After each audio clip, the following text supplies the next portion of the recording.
Uno de los problemas de la filosofía tiene que ver con el vínculo entre el cambio y la permanencia. Hay lecturas de la obra de Heráclito que absolutizan el cambio y son posturas extremas en cuanto a la interpretación de la obra de Heráclito que terminan sugiriendo que lo único que subsiste, entre comillas, es el cambio porque no hay ninguna otra cosa que subsiste idéntica a sí misma a través de los cambios que experimenta. Justamente el cambio la transforma en otra cosa. Es decir, que esa cosa, una vez que cambia, no permanece, sino que se transforma en otra. Y que al transformarse en otra, tiene otra identidad. Esta es una postura.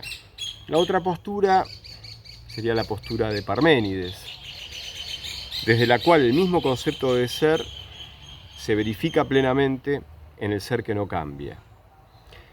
Y Parménides está inspirado en esta exigencia de la inmutabilidad del ser verdadero, porque esta exigencia termina siendo una exigencia intelectual, es decir, en el acto del conocimiento está incluido necesariamente el acto de identificar aquello que se conoce, de dar identidad, pero si yo le estoy dando identidad a algo que cambió, la identidad que le di ya es inadecuada a eso que quise identificar, conociéndolo, porque eso ya se convirtió en otra cosa. Es decir, que el cambio se opone a la posibilidad del conocimiento. Esto va a llegar a Platón. Es Aristóteles el que nos dice, a través de la categoría de substancia, que la substancia puede subsistir, permanecer por debajo de los cambios que experimenta, permanecer idéntica a sí misma en el devenir de todos los procesos que implican cambios que la sustancia va a experimentar. Es decir, que la sustancia implica un núcleo de identidad fundamental que hace de la sustancia el sujeto mismo de todos sus cambios. Y ser el sujeto mismo de todos sus cambios significa que es la misma sustancia la que experimenta cada uno de los cambios que experimenta, permaneciendo idéntica a sí misma, a excepción de los cambios que la destruyen. Entonces, la subsistencia, como capacidad propia inherente a la sustancia, hace de la sustancia algo irrepetible, indivisible, intransferible. Esto se nota sobre todo en los organismos vivientes, que además están más evolucionado desde el punto de vista relacional. ¿Qué quiero decir? Tomo un trozo de jabón. Ese trozo de jabón lo subdivido en partes. Cada una de esas partes conserva la misma esencia que tenía el trozo completo. Ahora, yo agarro a una persona o tomo a un ser vivo, no un vegetal, un animalito. Si lo secciono en partes, cada parte no tiene ya la esencia de la totalidad. Ese organismo muere y las partes ya no son organismos. Es decir, que la indivisibilidad, lo irrepetible y lo intransferible de la sustancia se experimenta con mucho más notoriedad en un ser viviente, que además tiene cierta complejidad, porque quizás en el reino de los invertebrados podemos imaginar este mismo experimento, pero los trocitos a su vez son nuevos organismos que se reproducen, etc. No, acá en los organismos vivos, que tienen más capacidad de relación, y que eso implica una complejidad fisiológica mayor, que es adecuada, es correlativa, es concomitante a esa capacidad de relación, de intercambio. En esos organismos vivientes más complejos, más evolucionados, se nota con mucho más claridad que esos organismos son indivisibles. No pueden formar parte de otra cosa. Llegamos entonces a la persona. La persona clásicamente en la escolástica medieval, Santo Tomás, San Buenaventura, Duns Scoto con su concepto específico del ser, el ser como concepto en Duns Scoto, franciscano. La persona es una subsistencia intelectual, así está definida. El problema es que lo intelectual a veces se relaciona con mucha estrechez directamente con lo racional, con lo exclusivamente racional. Sería mejor decir que la persona es una substancia espiritual. Dentro de la dimensión espiritual no solamente encontramos la dimensión intelectual, sino también la dimensión volitiva, el querer, la libertad. La afectividad espiritual que gracias al sentimiento profundo capacita a la persona para percibir el mundo del bien y el mundo de lo que se opone al bien. Y además hay una dimensión relacional propia de la persona. La persona es una relación consigo misma, está ante sí misma y en la simultaneidad de estar consciente de sí misma y ante sí misma, o sea, en la simultaneidad de su autoconciencia, es consciente de todo lo que ella no es consciente de lo otro respecto de ella, es consciente del mundo y de los otros seres. En ese sentido, hay una dimensión relacional fundamental en el concepto de persona como relación subsistente, como subsistencia espiritual, que implica esencialmente esta dimensión relacional. Esta indivisibilidad de la sustancia, esta irrepetibilidad de la sustancia, esta intransferibilidad de la sustancia, hace que la sustancia no pueda formar parte, ni se pueda reducir a ser parte de otra cosa que la contenga. En el caso particular de las personas humanas, tendríamos que añadir a esta definición de subsistencia espiritual relacional, autoconsciente y todo lo demás que ya hemos detallado, tendríamos que añadir, en el caso de la persona humana, su condición encarnada.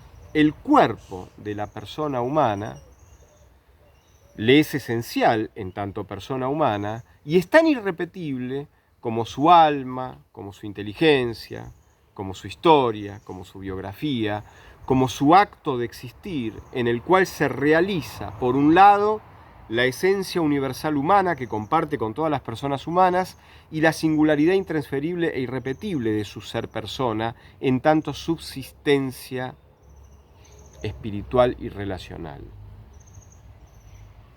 Entonces, otra vez, el cuerpo, como constitutivo esencial de la persona humana, es tan irrepetible como la época en que a la persona le ha tocado existir, como la historia en la cual la vida de esa persona se desarrolla, como su emocionalidad, su biografía, su espíritu, su alma, su inteligencia, sus vivencias, sus experiencias, sus procesos. En la subsistencia espiritual, que es la persona humana, que además tiene un cuerpo, todos los constituyentes fundamentales, esenciales a la persona humana, son únicos, irrepetibles, no se repiten, lo cual prueba la incongruencia, lo inaceptable de la reencarnación, por ejemplo. Ahora bien, hoy en día muchas veces se quiere reducir a la persona a ser un fragmento de una red vincular que en definitiva se remonta a la totalidad del universo, el cual está concebido como divinidad. No como un Dios, como un alguien, sino como un algo divino, como un todo. Entonces, por un lado, se nos dice que la persona es un fragmento que no se puede pensar aislado porque no está separado de nada, se dice así. No estamos separados, se postula, estamos unidos porque somos partes de una red vincular que se remonta a la totalidad del universo, considerado de manera holística, divina. Y por otro lado, muchas veces vemos que se nos dice que en nosotros está la totalidad porque somos reflejos de la totalidad. Y como la totalidad es divina, nosotros también somos una totalidad divina. Esto que se nos dice en estos términos, en ti está todo, no busques fuera de ti nada, porque todo está dentro de ti. Solamente tienes que descubrirlo para desarrollar un poder que comprobarás que es ilimitado, para llegar a un bienestar que es ilimitado, para llegar a un éxito, a una felicidad, a una dicha ilimitadas. Esta es la gran tentación perversa de estos tiempos. Entonces, por un lado somos un fragmento que se reduce a una red vincular que se remonta al universo considerado como totalidad divina. Y por otro lado nosotros mismos somos una totalidad. Hay una esquizofrenia fundamental, ideológica, en estas maneras de concebir al hombre.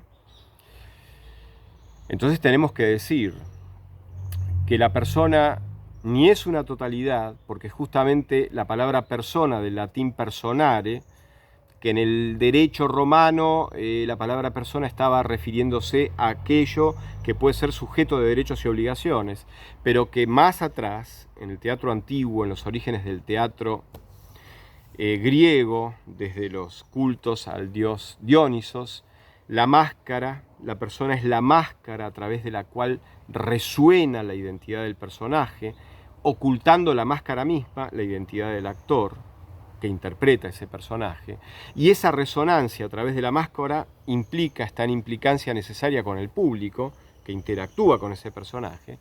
Es decir, que naturalmente, y lo vuelvo a decir, la persona está diseñada naturalmente para acoger a un otro, para dejarse ser en un otro y para perfeccionarse en un encuentro amoroso con un otro. Por eso ya no es completa, no es total. Acá no ser completa y no ser total no es un defecto, es la condición de posibilidad para el amor. Para ser ante un otro, para ser para un otro y para dejarme ser en un otro. Pero dejarme ser en un otro y ser para un otro y alojar a un otro en mi vida son actos propios de la persona, o sea, son actos libres, en donde están implicadas la inteligencia, la valoración espiritual, el cuerpo, la afectividad, la autoconciencia, la conciencia y todo lo otro que también nos constituye. Entonces, la persona puede formar parte de, si quiere, porque de suyo es indivisible, de suyo es intransferible, de suyo es irrepetible. Su acto de ser, esto que Tomás de Aquino resalta de manera fundamental, su acto de existir es el principio de individuación de la persona, en donde la persona humana realiza, por un lado, la esencia universal que comparte con toda la humanidad y la especificidad intransferible e irrepetible de su propio ser singular, gracias al cual esa persona es ella y ninguna otra, porque no puede haber otra más que ella. Es decir, no puede haber otra que la reemplace, no puede haber otra que la sustituya, no puede haber otra que sea ella, más que ella misma. En ese sentido, la intransferibilidad y la irrepetibilidad de la condición de ser una subsistencia espiritual, que en el caso humano, además es encarnada. Entonces, las personas pueden entrar en relación si quieren. Precisamente, estamos separados y la condición de separatividad es una condición necesaria para el amor, porque el amor implica un acto libre de querer participar, de querer unirme, de querer recibir y dejarme ser. Es un acto espiritual. Formo parte de, en comunión con, libremente, espiritualmente, intelectualmente. Y para ello tengo que decidirlo. Y para ello tengo que crearlo con mi decisión, lo cual significa que no estaba en el universo, no estaba escrito ni existía en ninguna parte. Lo hago existir, es un acontecimiento que surge de mi decisión. Yo lo pongo en la realidad y me pongo con ello en la realidad a disposición de ese encuentro. Por supuesto que si el encuentro es lo suficientemente profundo, lo primero que voy a captar es que al otro que estoy recibiendo es un otro que también tiene este misterio sagrado en su ser intransferible e irrepetible. Y que en este encuentro, en donde nos recibimos mutuamente de esta manera profunda, en donde captamos el valor infinito del otro, y en el otro y en la recepción que el otro hace de mí, yo vuelvo a captar de una manera nueva e indispensable el valor sagrado de mi propia vida, en esta captación aparece una seriedad, una responsabilidad, que no es ceño fruncido. Aparece la dignidad de lo que está en juego. Y aparece la conciencia de que ser recibido por un otro es algo que el otro me regala, más allá de mis méritos, que no excluye a mis méritos necesariamente, pero que está más allá de mis méritos porque el otro me lo regala, me concede recibirme en su ser. y yo también lo hago de la misma manera gratuita. Descubrimos que también el otro y nosotros mismos no solamente somos luces, sino que también somos algo oscuro. Esta oscuridad a veces tiene que ver con lo que heredamos involuntariamente, pero a veces también tiene que ver con lo que nosotros mismos provocamos. Esto oscuro que provocamos, a sabiendas de que es oscuro y que lo estamos eligiendo provocar, es lo que es el pecado. Es una oscuridad diferente. No es la oscuridad del inconsciente que no salió a la luz, a la conciencia, que no se elaboró. No, es una oscuridad producida, elegida en contra del bien, a sabiendas de que lo estamos haciendo en contra del bien. Bueno, cuando uno recibe a un otro y lo capta en su profundidad, capta al otro en todas estas dimensiones, en todo este claroscuro. Y por lo tanto, recibir a este otro de verdad es asumir que recibirlo implicará un camino. No se lo puede recibir todo en un instante. En ese camino se desplegará el ser de ese otro y se desplegará mi propio ser. Y si el amor está presente de verdad,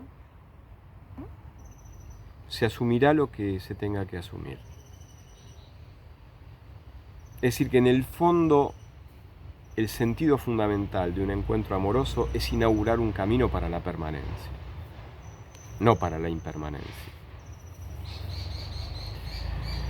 La persona es una relación subsistente, indivisible, y todo lo que esencialmente la constituye es indivisible, irrepetible e intransferible. En el caso de la persona humana, su cuerpo, primer significante de su identidad.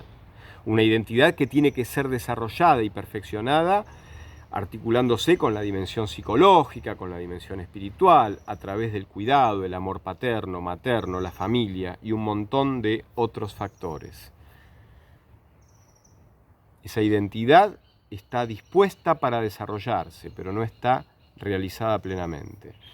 La plenitud de su desarrollo depende de muchas cosas y también depende de propias elecciones. La persona se puede perfeccionar o se puede rebajar y degenerar y autodestruir también en función de sus propios actos.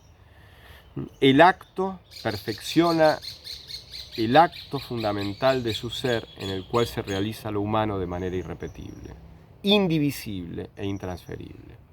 Todo lo que nos acontece y nos constituye como personas es irrepetible. El tiempo en que nos ha tocado vivir, el escenario, la historia, nada en la subsistencia espiritual se repite. Este es el desafío de este tiempo. No disolvernos como partes no separadas de una red vincular total, perversamente divinizada, y tampoco creernos que somos totalidades autocompletas.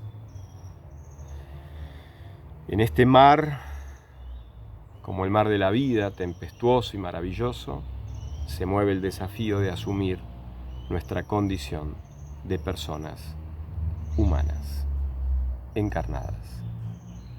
Hasta pronto.